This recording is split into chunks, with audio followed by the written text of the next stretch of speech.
네, 지금부터 스튜디오에 나와 있는 이송규 한국안전전문가협회장, 배양진 사회부 기자와 보다 더 자세한 이야기 나눠보겠습니다. 협회장님, 먼저 현장 연결해서도 살펴보긴 했지만 특히 경남 산청에서 피해가 극심한 상황이잖아요.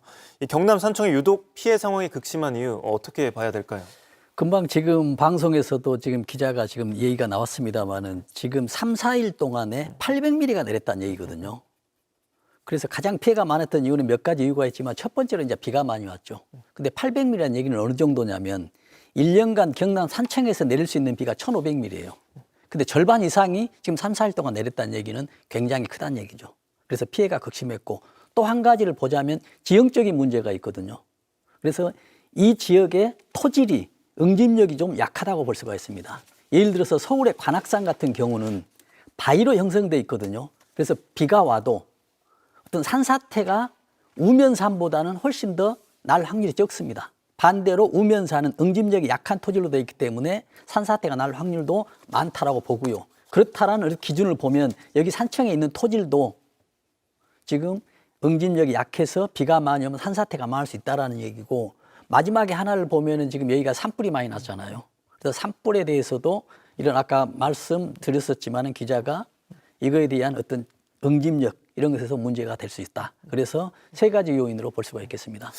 네, 그렇다면 이런 상황에서는 아무래도 이게 실종자 수색이나 구조 작업도 보다 더 각별한 주의가 필요할 것 같은데 조금 다른 방식으로 진행되거나 이런 것들이 있을까요? 지금 그렇습니다. 지금 6명이 지금 최소 6명이 지금 사망 이렇게 실종이 나오잖아요. 그러면은 실종자가 있었을 경우에는 지금 빗물에 의해서 익사돼서 지금 실종되는 경우도 있고 또 산사태 토사에 지금 매몰돼서 되는 경우도 있지 않겠습니까? 그래서 양분할해서 지금 소방대원령이 넣어졌기 때문에 각국의 소방대원들이 어떤 각 분야에 어떤 체계적으로 어떤 투입이 되는 이런 방식으로 지금 진행될 것으로 보고 있습니다. 네, 그리고 어제 이게 상당히 이례적인 경우라고 하는데 경남 산청 지역에 이 국가소방동원령과 전군민 대피령이 내려졌잖아요. 이게 어떤 의미로 봐야 될까요? 지금 전 국민이 대피하라는 얘기잖아요. 그리고 소방령이 내렸다는 얘기죠. 전군 소방령이. 우리가 이제 비가 오거나 불이 나거나 하면은 정부에서 어떻게 대응할 것인가를 하거든요. 그러면은 우리가 국가재난본부가 가동이 되잖아요. 그러면 대응 단계 3단계라 하지 않습니까? 1단계, 2단계, 3단계. 3단계가 최종 단계입니다. 공무원들이 어떻게 조직적으로 움직일 것인지가 최종 단계로 지금 활동이 되고 있어요. 그리고 국민들한테도 경보를 합니다. 위기경보 심각 단계, 최고 단계다는 얘기죠. 여겼는데도 지금 불구하고 이런 대응들이 부족하다는 얘기죠. 구조 인력들이나 수색 인력들이. 그렇기 때문에 전국에 소방 동원령을 내리는 것입니다. 소방청장이 내리는 것이거든요. 또 시도지사가 내리면은 여기에 대해서 모든 전국에 있는 각 필요 인력에 모든 게 와버리면 또 안 되겠죠. 최소 인력은 남겨둔 상태에서 활용할 수 있는 가용 인력을 전부 다 투입해서 지금 여기서 구조와 수색 작업을 하고 있다. 그만큼 이중한 사태다라고 지금 볼 수가 있겠습니다. 네, 알겠습니다. 그리고 이 산청 지역뿐만 아니라 어젯밤에 경기 가평, 포천, 양주 등에도 이 호우경보 내려지면서 침수 피해 발생했는데, 이게 궁금한 게 이 하천변 산책로나 지하차도 어쩔 수 없이 이용을 해야 되는 경우도 있을 텐데 이런 상황에서 호우가 이렇게 쏟아지는 상황에서 어떤 식으로 안전에 보다 더 각별하게 이제 유의를 하는 게 안전할까요? 그렇습니다. 지금 가장 좋은 방법은 지금 밖으로 지금 외출하지 않는 게 가장 좋잖아요. 그럼에도 이제 불구하고 밖에 이제 나가거든요. 근데 우리는 지금까지 그렇습니다. 100년 만에 폭우잖아요. 200년의 폭우. 이런 폭우를 2번 겪은 사람이 없어요. 왜냐하면 100세 넘은 분들이 없잖아요. 거의 없다시피 합니다. 평생 한 번도 지켜보지 못한 이런 지금 호우 피해가 나고 있고 호우가 지금 내리고 있는데 지금까지의 비가 났을 때 각 국민들이 대비를 하잖아요. 안전을 해왔죠. 대피를 하고 그 방식 가지고는 안 된다는 얘기입니다. 이제 새롭게 생각을 해야 되죠. 우리 국민들도 지자체나 정부도 마찬가지죠. 지금까지 안전 대책으로는 거의 불가능하다고 봐야 되겠죠. 왜냐하면 지금 100년 만에 200년 만에 지금 우리가 상상할 수 없는 그런 어떤 기후 위기로 인해서 폭우 왔는데 지금까지 안전 대책은 실제 현실적으로 지금 실현이 안 되고 불가능하다고 봐야 되겠죠. 우리 국민들은 거기에 경각심을 가지고 어떤 하천이나 어떤 범람하는 곳에서는 절대 접근을 하지 않아야 되고 불가피하게도 접근해야 된다라면 안전 또 안전 주의해서 하는 그 방법밖에 없지 않을까 이런 생각을 합니다. 네, 말씀 주신 대로 이게 나가지 않는 게 뭐 가장 안전하긴 할 텐데 네. 또 어쩔 수 없이 또 운전을 해야 되는 경우는 이게 도보는 좀 뭐 그렇습니다. 그렇게 자제할 수 있다고 해도 어쨌든 직장에 출근해야 될 수도 있고 어딘가로 이동해야 될 수도 네. 있을 때는 어쩔 수 없이 차량을 이동해야 되는 경우가 있잖아요. 그렇죠. 이렇게 폭우 상황, 호우 상황에서 차량을 운전할 때 어떤 점에 좀 더 주의를 기울여야 될지. 그렇습니다. 우리가 지금 그 어떤 비가 오거나 뭐 홍수가 나고 뭐 어떤 문제에 돼 있을 때 우리가 매몰 비용 영향, 매몰 비용 효과라고 얘기하거든요. 지금 어떤 얘기냐면 지금 우리가 여행을 간다 했을 때 며칠간 준비를 하잖아요. 어떤 구성물 다 준비하죠. 인원들까지 시간 내서. 근데 갑자기 내일 폭우가 내린다는 얘기예요. 그럼 여기서 갈까 말까는 얘기죠. 그러면 여기서 이제 본인이 판단할 때 뭐가 되냐면 지금까지 쌓아온 비용들이 가지 않으면 다 메모리 된다는 얘기잖아요. 그렇기 때문에 이 비용을 아끼기 위해서 간다라고 하면 참사를 맞이하는 것이거든요.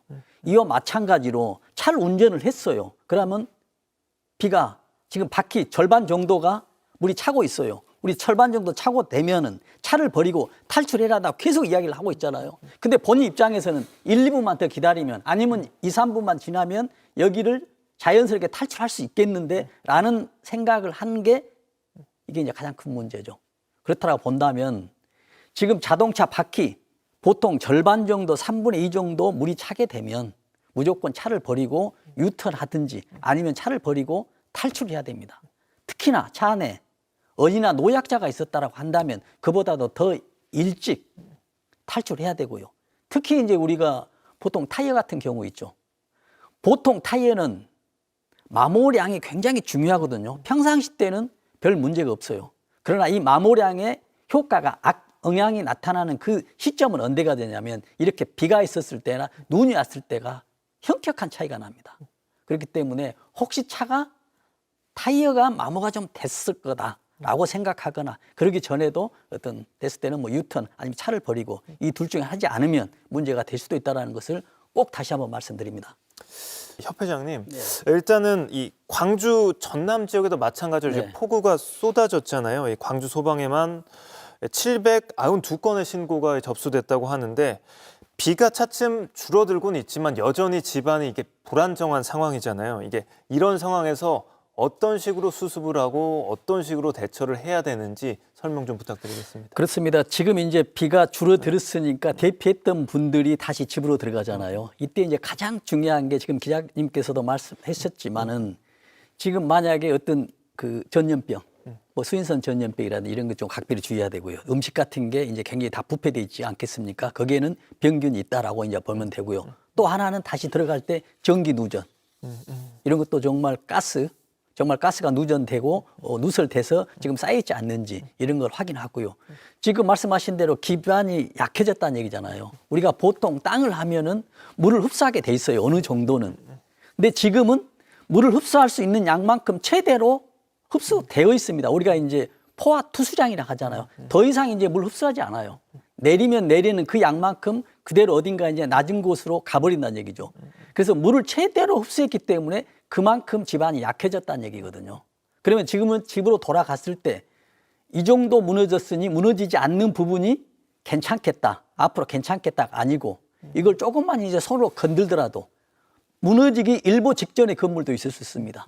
그런 어떤 바람에 의해서도 2차적으로 문질 수가 있거든요. 그래서 2차적인 어떤 피해, 이런 대비, 또 어떤 수색이나 여러 가지 지금 어떤 그 보완책으로 지금 하고 있지 않겠습니까? 어떤 뭐 길을 새로 뭐 한다든지 일을 할 때는 어떤 그 안전 요원들, 어떤 소방이나 이런 그 정부 투자 요원들 있지 않습니까? 이분들의 또 2차적으로 안전이 가장 중요하다는 것을 꼭 말씀드립니다.